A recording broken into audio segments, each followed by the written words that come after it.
I am so excited about this. What if I could show you how to build wealth through your own debts and expenses without you having to work any harder, without you having to work any longer, and without you having to take on any additional risk?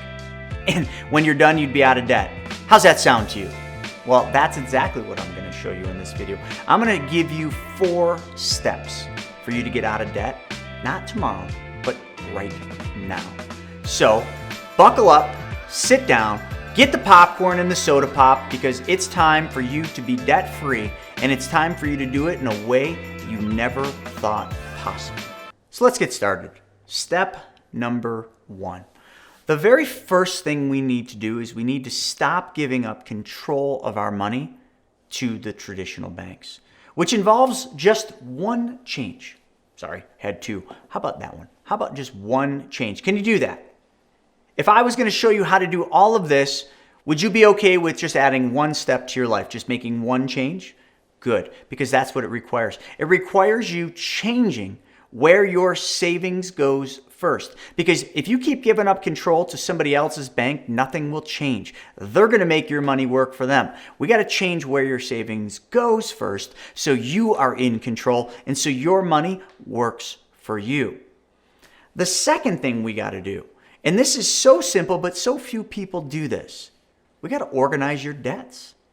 Sounds easy, right? It's kind of like organizing your closet. You know, some of you do it color-coded. Some of you actually are super analytical, and you got to make sure all the hangers are exactly the same color. Come on, is that you? I bet it is. So we got to organize your debts in the same way. So most people, when they organize their debts, they look at the interest rate. They always want to pay off the highest interest rate because they think, oh my God, that's the one that's costing me the most. Indeed it is, but that's not the fastest way or the most efficient way to pay off your debt. So the order you're actually going to put them in is not what you think. What you're going to do is you're going to put your debts in order from the lowest balance to the highest balance, which for most of you means that your mortgage is going to be the last debt. But I don't want you to kind of try to circumvent this. I don't want you to think that you're smarter than everybody else and you're like, no, I'm going to put the highest interest first, because that won't get you there. Lowest balance to highest balance is step number 2. The third thing we got to do is something that makes total logical sense, but you're probably going to let your emotions get involved here.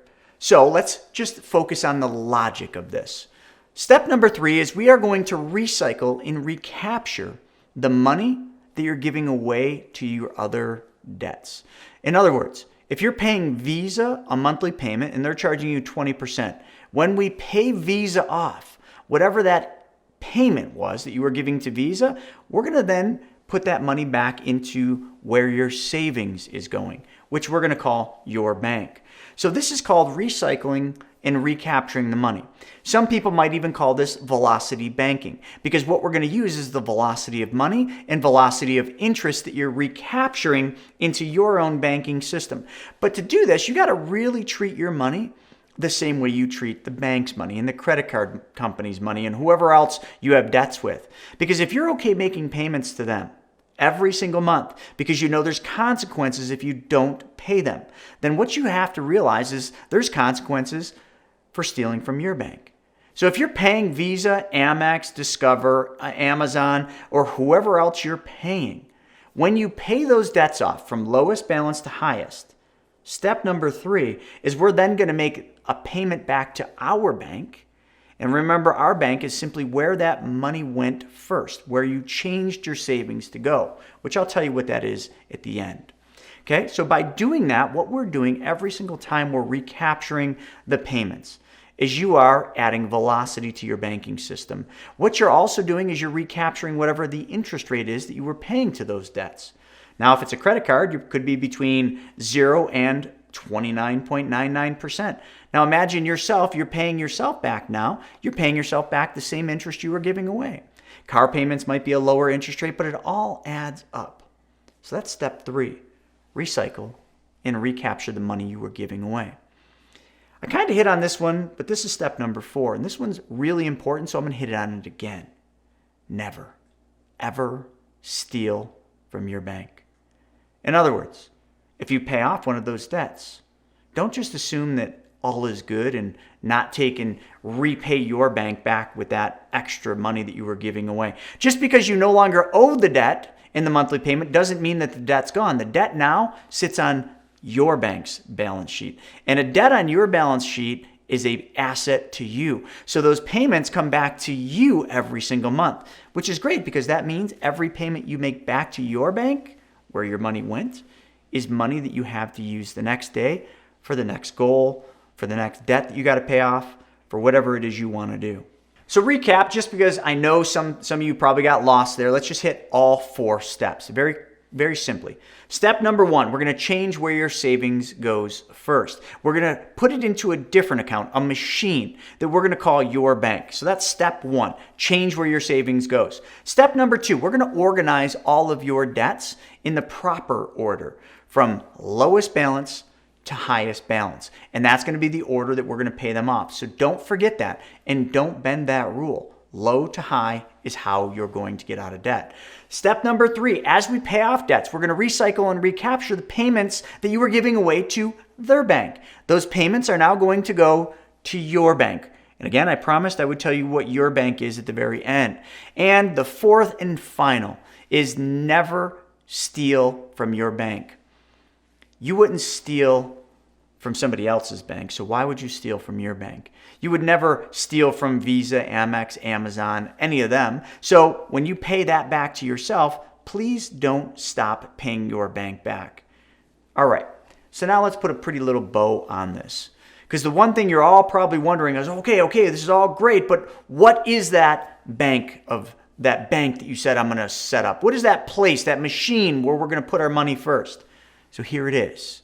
It is a specially designed and engineered whole life insurance policy from a mutually owned life insurance company that pays dividends. Now the cat's out of the bag. Now what do you think? You got some thoughts going through your head? Because most of you have heard that whole life is the worst place to put your money. You've heard that it's overpriced life insurance. Nobody should ever put money there. It's the worst place to put your money. Everybody says buy term, invest the difference. And now this guy's telling me the way to get out of debt is to change where my money goes first and to put it into one of those stupid whole lives? Precisely. Because you're probably thinking that I'm an idiot and you're the smart one. But I'm going to reverse roles. Because what you don't know is what's going to hurt you. You don't understand what I'm talking about. All you heard was whole life. For some reason, your mind didn't even hear specially designed and engineered. So let me give you some facts. First off, whole life insurance who's the number 1 purchaser of whole life insurance in the world? Let's just ask that question. Well, if you do the research, and I'll tell you where to go to Google and type in the word BOLI. It stands for bully. Okay? Type that in. Hundreds of pages are going to come up showing you how much whole life insurance traditional banks own. Traditional banks are the number 1 purchasers of whole life insurance in the world. But you think they're buying the same overpriced, high commissioned whole life that the gurus are talking about, saying that it's the worst place to put your money? Absolutely not. They're designing and engineering whole life contracts so that they produce cash value growth, which is exactly what we're going to do with your bank. We're going to design it the same way that the banks do. Because if the banks, who are some of the smartest folks out there when it comes to money, if the banks are buying whole life, and you can look it up, matter of fact, the top 5 banks in this country alone, according to FDIC.gov, have $75 billion plus in whole life.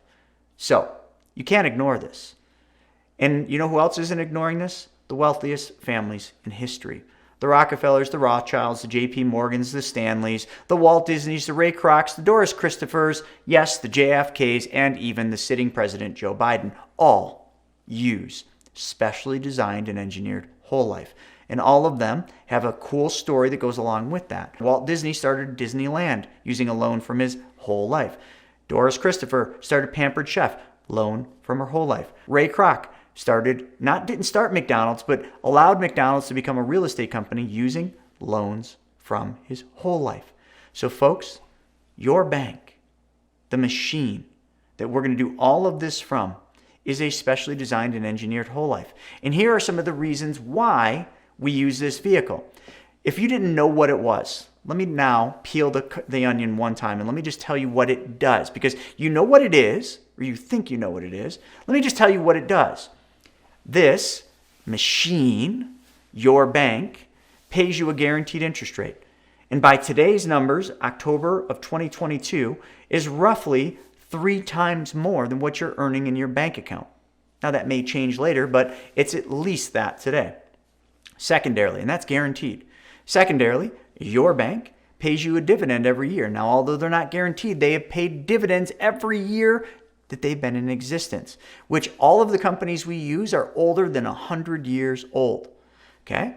Number 3, that money is able to grow with interest and dividends uninterrupted, meaning we can put money into that machine, take loans from our bank, use that money to pay these debts down without interrupting the flow of interest and dividends. All of the money that you put in there, your cash value, earns interest and dividends, even though you took loans for almost all of it out. So if you started with 80 and you took 80 out, how much is left? 80, because you didn't take your money, you took the insurance company's money. The other thing the insurance company guarantees you is a death benefit, meaning when you die, your bank is going to pay a beneficiary, whoever you choose, a big tax-free lump sum called a death benefit. And I could keep going, but if that isn't enough for you to really think about this, then I don't know what you're thinking. This is how the wealthy do it, and this is how you're going to pay off your debt using 4 simple steps. If you like this video, then check out this one because I think you'll really like it. What in the world is going on? Recession incoming. You'll love that video, and that's why you're going to be seeking guarantees that whole life insurance provides. So if you like this stuff, then make sure you subscribe to this channel. Click the little like button for this video, and also, why don't you smash that alerts button so that every time I put a new video out, you're notified.